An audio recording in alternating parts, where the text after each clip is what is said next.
Bismillahirrahmanirrahim. Assalamualaikum warahmatullahi wabarakatuh. Nahmaduhu wa nusalli ala rasulihil karim, amma ba'du. Alhamdulillah, malam hari ini kita melanjutkan pembahasan kitab Al-Ibanah wal Ifadah yang sebelumnya sudah kita bahas. Sebelumnya kita sudah membahas tentang darah yang keluar dari seorang perempuan.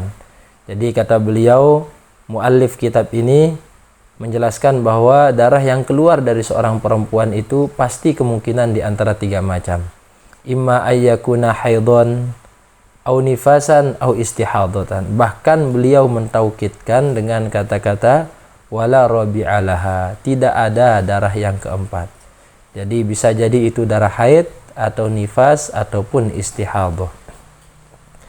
Naam, kita lanjut pada penjelasan daripada ad-darsul awwalu, yakni tentang darah haid. Penjelasan dari pelajaran yang pertama adalah darah haid. Ta'riful haidi. Apa pengertian daripada haid?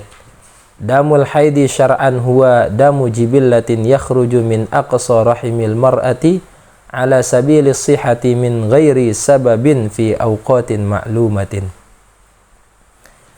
Darah haid itu adalah damu jibillah, darah yang memang normal keluarnya, yang keadaan darah itu keluar dari aqsa rahimil mar'ah, yaitu pangkal atau ujung rahim seorang perempuan, ala sabilis sihhati, dengan keadaan yang sehat, min ghairi sababin, dengan tanpa sebab apapun, dan pada waktu-waktu yang sudah ditentukan dan waktu-waktu yang sudah tertentu.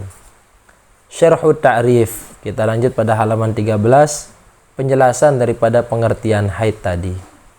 Al-haidu fi syar'i yatadammanu fi ta'rifihi arba'ata asya. Haid di dalam syara' itu menghimpun pengertiannya pada 4 sesuatu.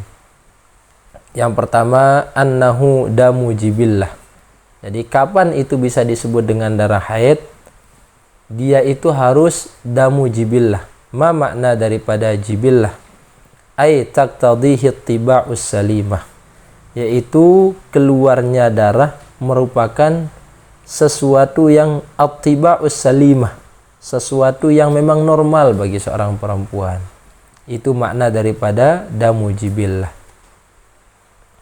Yang kedua, yakhruju min aqsa rahimil mar'ati.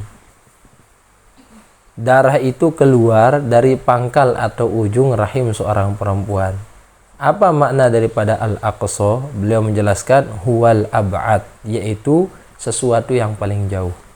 Jadi haid itu adalah damu jibillah yakhruju min aqsa rahimil mar'ah. Yang ketiga, yakhruju ala sabilis sihhati min ghairi sababin. Dia itu keluar dengan keadaan orang tersebut dia sehat, dia normal, dengan tanpa ada sebab apapun. Bi khilafi damin nifasi wal istihadati. Berbeda dengan darah nifas ataupun darah istihadah. Kalau darah nifas itu keluar sebabnya karena ada anak yang keluar. Darah istihadah itu dia keluar karena sebabnya orang tersebut dia sakit. Sedangkan haid tidak ada sebabnya. Dia itu adalah darah yang normal, tidak ada sebab melahirkan dan tidak pula dengan sebab orang tersebut dia sakit. Yang keempat adalah anna lahu awqatan makhsusatan falahu aqallu wa lahu aksaru wa lahu ghalibun kama sayati insyaallah taala. Yang keempat, darah haid tersebut adalah darah yang memiliki waktu sudah tertentu. Dalam artian dia punya waktu yang paling minimal, dia punya waktu yang paling maksimal, dan dia juga punya waktu yang paling sering dialami oleh perempuan-perempuan pada umumnya, sebagaimana yang akan kita bahas pada kajian selanjutnya insyaallah.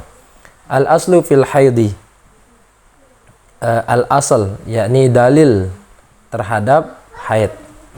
Al-aslu fil haidi qauluhu ta'ala, dalil daripada haid sebagaimana firman Allah Subhanahu wa ta'ala, wa yas'alunaka 'anil mahid qul huwa adhan fa'tazilun nisaa fil mahid wala taqrabuhunna hatta yatahurna fa idza tatahharna fa'tuhunna min haitsu amarakumullah innallaha yuhibbut tawwabin wa yuhibbul mutatahhirin.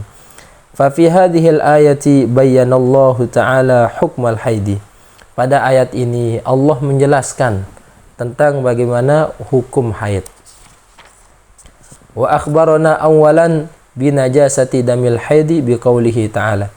Dan Allah juga memberikan kabar kepada kita yang pertama bahwa haid itu adalah sesuatu yang najis. Allah katakan pada firman-Nya, qul huwa adza. Itu adalah sesuatu yang kotor. Summa amaral azwaja ay ya'tazilun nisaa fil haidi. Kemudian Allah merintahkan kepada semua suami yang jikalau istrinya haid maka untuk menjauhi perempuan tersebut. Ya'tazilu mubasyaratan nisa. Makna daripada ya'tazilu itu bukan menjauhi, dalam artian bukan tidak makan bersama, tidak tidur bersama, namun maksudnya adalah tidak melakukan perbuatan senggama, tidak melakukan perbuatan hubungan suami istri. Fima baina surrati war rukbah, melakukan perbuatan yang terjadi di antara pusar dan lutut.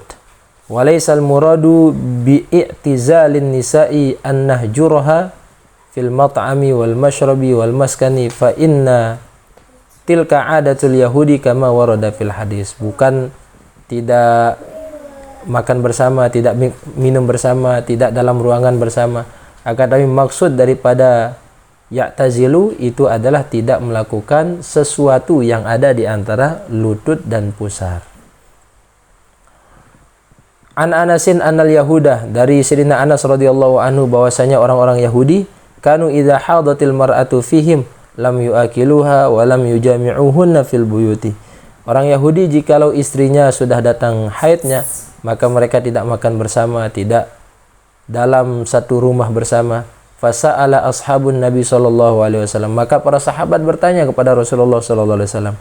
Fa anzalallahu ta'ala wa yas'alunaka 'anil mahid qul huwa adam fa'tazilun nisaa fil mahid ila akhiril ayat. Faqala Rasulullah sallallahu alaihi wasallam, isna'u kulla syai'in illa nikah. Lakukanlah segala sesuatu kecuali nikah. Wa qauluhu sallallahu alaihi wasallam illa nikah ay illal wata'a. Makna daripada kecuali nikah itu adalah selain daripada perhubungan badan. Wa an Aisyah radhiyallahu anha qalat kuntu ashrabu wa ana haidun thumma unawiluhu an-nabi fayada'u fahu ala mawdi'i fiyya fayashrabu wa ata'arraqul arqa wa ana haidun thumma unawiluhu an-nabi fayada'u fahu ala mawdi'i fiyya. Wa qawluha wa ata'arraqul arqa ay akhudul lahma minal arqi bi asnani. Sayyidatuna Aisyah radhiyallahu anha juga menyampaikan salah satu hadis Rasulullah sallallahu alaihi wasallam bahwa beliau itu minum dalam keadaan haid. Kemudian bekas minumnya itu diberikan kepada Rasulullah.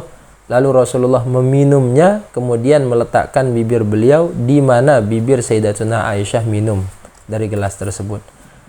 Beliau juga pernah makan daging, kata beliau, setelah beliau menggigit daging itu kemudian diberikan kepada Rasulullah. Rasulullah pun menggigit daging itu pada tempat bekas gigitan Sayyidatuna Aisyah, dan itu pun Sayyidatuna Aisyah melakukannya dalam keadaan haid.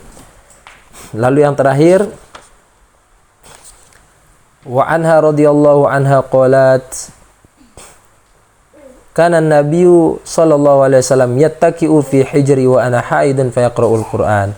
Adalah Sayyidatuna Aisyah radhiyallahu anha, beliau itu bercerita bahwa Nabi besar Muhammad sallallahu alaihi wasallam pernah yattaqi'u, bersandar, fi hijri. Hijri itu paha yang dekat dengan perut. Jadi Rasulullah pernah bersandar di pahanya Sayyidatuna Aisyah sedangkan beliau dalam keadaan haid. Lalu kemudian Rasulullah pun membaca Al-Quran pada hal itu, pada keadaan itu. Summa bayyana jalla jalaluhu fil ayatil karimah annahu la yajuzu ay ya'tiya az-zawju zawjatahu wa hiya haidun fa idzan qata'a damul haidi waqtasalat jaza lahu ay yaqrabaha minal makanil ladzi amarahu Allah taala ay ya'tiyaha minhu.